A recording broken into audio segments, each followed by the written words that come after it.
Hello everyone, welcome back to my channel The Commerce Equations. Here we simplify the commerce concepts for you. Today we are going to study about the monetary and the non-monetary incentives. So monetary incentives क्या होते हैं, non-monetary incentives क्या होते हैं, वो हम इस video में कवर अप करेंगे. But before getting into this video, do subscribe the channel, like, share and comment on this video. So let's start with the video now. We have two types of incentives, okay? Two types of incentives कौन से होते हैं. One is monetary. Monetary मतलब कि financial, जिनके साथ money related होता है. जो हम इंसेंटिव्स मनी की फॉर्म में देते हैं उनको हम मॉनेटरी इंसेंटिव्स बोलते हैं. नॉन मॉनेटरी क्या होते हैं? नॉन फाइनेंशियल, जो हम मनी की फॉर्म में नहीं देते. ठीक है, अपार्ट फ्रॉम मनी अगर हम कोई इंसेंटिव्स देते हैं तो वो हमारी नॉन मॉनेटरी इंसेंटिव्स होते हैं. Okay, so first of all इन दोनों के क्या मीनिंग हैं. One is monetary incentives and the other is non monetary incentives. Monetary incentives क्या होते हैं? They are the tangible financial benefits provided to the employees to encourage better performance. जो हम मनी की फॉर्म में कोई भी बेनिफिट प्रोवाइड करते हैं अपने एम्प्लॉइज को, उनकी प्रोडक्टिविटी परफॉर्मेंस को इंक्रीज करने के लिए, उसको हम क्या बोलते हैं? मॉनेटरी इंसेंटिव्स बोलते हैं. नॉन मॉनेटरी इंसेंटिव्स कौन से हुए? These cater to the psychological, emotional and social needs of the employees. जो psychological, emotional, social, esteem needs को कंप्लीट करते हैं किसी एम्प्लॉइज के, उनको कंप्लीट करने के लिए जो भी हम मनी की फॉर्म में नहीं देते, नॉन फाइनेंशियल होते हैं ये. ठीक है, मनी की फॉर्म में नहीं होते हैं. जो फाइनेंशियली देते हैं वो मॉनेटरी हो गए. जो नॉन फाइनेंशियली कोई भी इंसेंटिव्स हम दे रहे हैं साइकोलॉजिकल, इमोशनल, सोशल नीड्स को कंप्लीट करने के लिए एम्प्लॉइज के, उनको हम क्या बोलते हैं? Non monetary incentives. They improve job satisfaction. Basically ये जॉब सेटिस्फेक्शन को इंक्रीज करने के लिए, इंप्रूव करने के लिए किया जाता है विदाउट डायरेक्ट फाइनेंशियल गेन. इसमें कोई फाइनेंशियल गेन नहीं होता है. इसमें क्या होता है? सिर्फ जॉब की सेटिस्फेक्शन इंप्रूव कर सकते हैं, जॉब की सेटिस्फेक्शन को इंक्रीज कर सकते हैं. ठीक है, नेक्स्ट अब हम एक एक करके स्टडी करते हैं मॉनेटरी कौन से होते हैं और नॉन मॉनेटरी कौन से होते हैं. पहला आता है मॉनेटरी. मॉनेटरी मतलब कि मनी से रिलेटेड. मनी की फॉर्म में सबसे पहले हम क्या देते हैं अपने एम्प्लॉइज को? पे देते हैं या फिर अलाउंसेस देते हैं.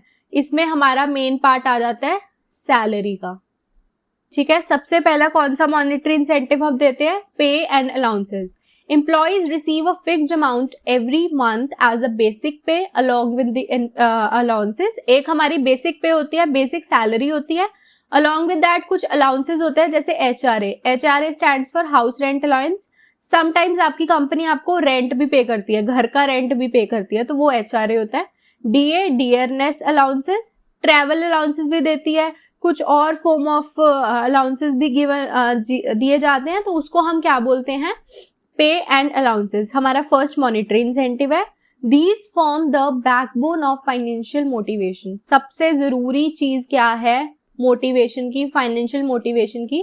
पे एंड अलाउंसेस. हर कोई काम किस लिए करता है? किसी अमाउंट के लिए करता है, किसी सैलरी बेस्ड पे काम करता है. ठीक है, तो उसको हम क्या बोलते हैं? पे and allowances. Number 2 is bonus.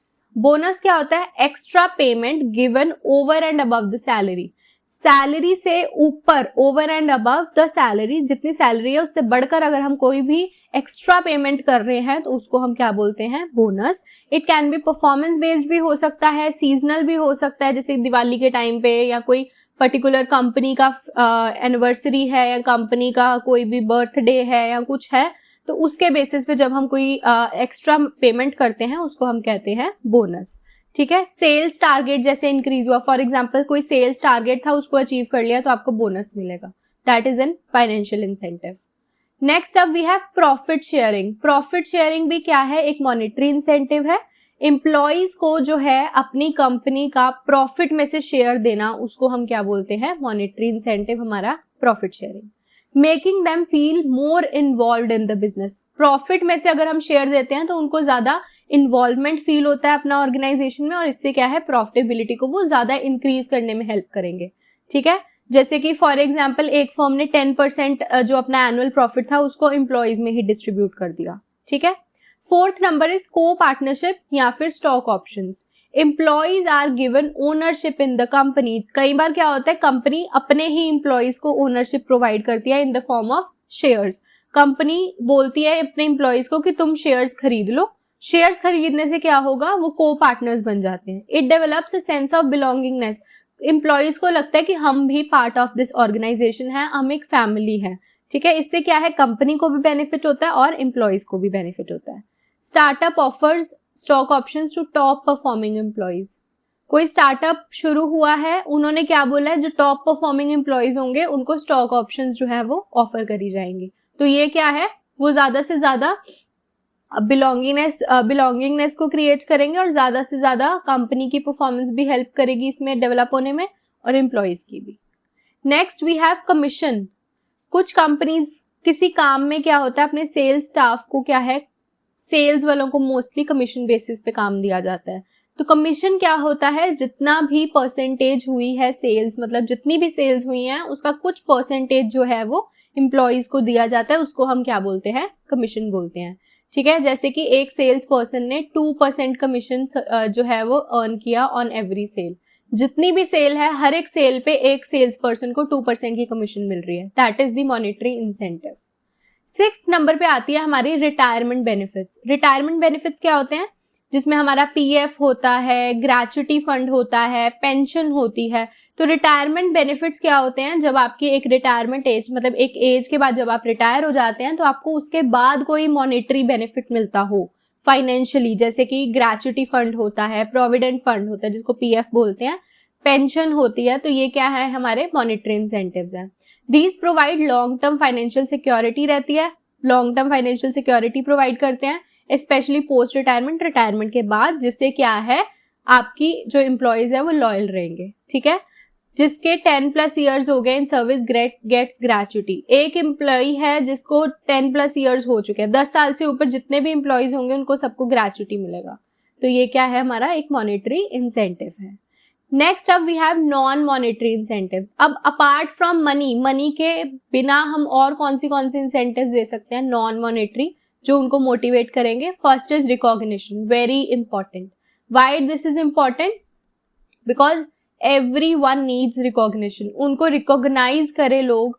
ठीक है, उनके जो मैनेजर्स हैं, उनकी कंपनी है, उनकी ऑर्गेनाइजेशन है, उसमें उनको क्या करें, रिकॉग्नाइज करें, appreciating an employees work through praise. उनको प्रेज करा जाए, कोई अवार्ड्स दिए जाए, सर्टिफिकेट्स दिए जाए, ताकि उनका मोराल और कॉन्फिडेंस दोनों बूस्टअप हो। जैसे कि आजकल कंपनीज में क्या है, एम्प्लॉय ऑफ द मंथ। ठीक है, ऐसी जो रिकॉग्निशंस हैं, अवार्ड्स हैं, टैग्स हैं, वो दिए जाते हैं। इससे क्या है, उनको रिकॉग्नाइज्ड फील होता है। ये नॉन मॉनेटरी इंसेंटिव हुआ। Second is job enrichment. Job enrichment में क्या है, giving challenging task, more responsibility, skill based roles that match the employees interest, keeps them engage and reduce boredom. Job enrichment क्या है, उनको different task time to time देते रहना, challenging task देते रहना, ज्यादा रिस्पॉन्सिबिलिटी दे देना। ठीक है, उनके जो स्किल्स हैं उसके अकॉर्डिंगली उनको काम देते रहना और उनके इंटरेस्ट के अकॉर्डिंगली देते रहना। उससे क्या है, वो ज्यादा एंगेज्ड रहेंगे, ज्यादा इंटरेस्ट शो करेंगे और इससे क्या है, बोर्डम भी रिड्यूस होगा। Allowing a junior executive to lead a small project.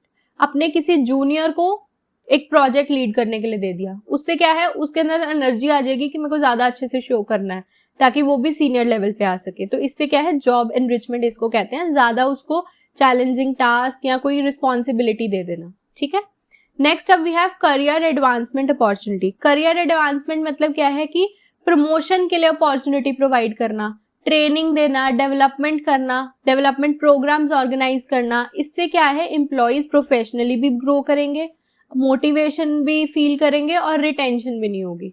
ठीक है, sending staff to leadership training और गिविंग इंटरनल प्रमोशंस। या तो स्टाफ टू लीडरशिप ट्रेनिंग, कोई ट्रेनिंग पे उनको भेज देना, या फिर इंटरनल प्रमोशंस कर देना। That is the career advancement opportunity. Next we have job security. Job security क्या है, सेटिस्फेक्शन, उनको एक बिलोंगिंगनेस हो, एक कंफर्म्ड हो कि हम इस जॉब में ही रहेंगे, परमानेंट उनको जगह दे देनी। अश्योरेंस है कि ये जॉब उनकी स्टेबल है, इससे क्या है, उनकी बिलोंगिंगनेस की सेंस इंक्रीज होती है और एंग्जाइटी रिड्यूस होती है, उनकी टेंशन रिड्यूस होती है कि उनको बार बार स्विच नहीं करना पड़ेगा, न्यू जॉब को सर्च नहीं करना पड़ेगा, ठीक है। तो परमानेंट जॉब कंफर्मेशन दे देनी एक सक्सेसफुल प्रोबेशन के पीरियड के टाइम, मतलब एक प्रोबेशन पीरियड के बाद उनको क्या है, परमानेंट जॉब कंफर्म कर देनी, that is job security. Next up we have employ participation. Employ participation मतलब अपने एम्प्लॉयज को डिसीजन मेकिंग प्रोसेसेस में या फिर कोई भी और आपने कोई प्लानिंग करनी है, पॉलिसीज बनानी है, स्ट्रैटेजीज बनानी है, उसमें उनको अलाउ करना कि वो भी पार्टिसिपेट कर सकते हैं, वो भी अपने आइडियाज को जो है वो शोकेस कर सकते हैं। इससे क्या होगा, उनको वैल्यूड फील होगा, ज्यादा रिस्पॉन्सिबल फील होगा और ज्यादा आउटकम वो जो है दे पाएंगे। फॉर एग्जाम्पल उनके फीडबैक लेना before launching a new product. कोई भी अगर आप प्रोडक्ट फॉर एग्जाम्पल कोई प्रोडक्ट लॉन्च कर रहे हैं तो उससे पहले उनका कोई फीडबैक लेना कि आपको लगता है ये प्रोडक्ट हमारा चल पाएगा या इसके ये एस्पेक्ट्स हैं, हम इस चीज पे वर्क कर सकते हैं, ये कर सकते हैं, वो कर सकते हैं, सारी चीजों पे उनके फीडबैक्स लेना, उनको डिसीजन मेकिंग पावर देनी, तो वो सारी चीजें क्या होंगी, एम्प्लॉय की पार्टिसिपेशन होगी। नेक्स्ट आता है स्टेटस। स्टेटस क्या है, कोई टाइटल दे देना, ऑफिस में स्पेस, पर्टिकुलर स्पेस दे देनी, कोई एडिशनल फैसिलिटीज दे देनी, उससे क्या है उनको अचीवमेंट फील होगी कि वाओ मुझे कुछ मिला है, ठीक है, अचीवमेंट होगी और उनके जो पीयर ग्रुप्स हैं उनमें रिकॉग्निशन होगी, तो उससे क्या है उनका स्टेटस जो होगा वो शो होगा। तो इससे क्या है, एक promoting someone to senior manager, अगर उसको सीनियर मैनेजर पोस्ट पे लगा दिया विद कैबिन, एक कैबिन भी दे दिया और एक असिस्टेंट भी दे दिया, उससे क्या है एक स्टेटस उसका इंक्रीज हो गया, that is non monetary incentive. Last up we have comfortable work environment. एक सेफ, क्लीन और सपोर्टिव को वर्क प्लेस जो है प्रोवाइड करना अपने एम्प्लॉयज को, that is also the part of non monetary incentive. जैसे कि ब्रेक रूम्स दे देने, फ्लेक्सिबल आवर्स दे देने काम करने के, एक एरिया दे देना जहां पर वो रिक्रिएशनल एरियाज प्रोवाइड कर देना, ठीक है, या फिर offering hybrid working options. Hybrid मतलब आप ऑनलाइन वर्क फ्रॉम होम भी कर सकते हो और वर्क फ्रॉम ऑफिस भी कर सकते हो, कुछ डेज वर्क फ्रॉम होम कर लो, कुछ डेज वर्क फ्रॉम ऑफिस कर लो, that is the hybrid mode, ठीक है, इस मोड को हम हाइब्रिड मोड कहते हैं। तो that is the part of non monetary incentives. I hope you have understood the meaning of monetary incentives also and the non-monetary incentives also. Still आपको कोई भी डाउट है आप कमेंट डाउन कर सकते हो. I will definitely answer your question and I will see you in the next video. Till then, bye bye.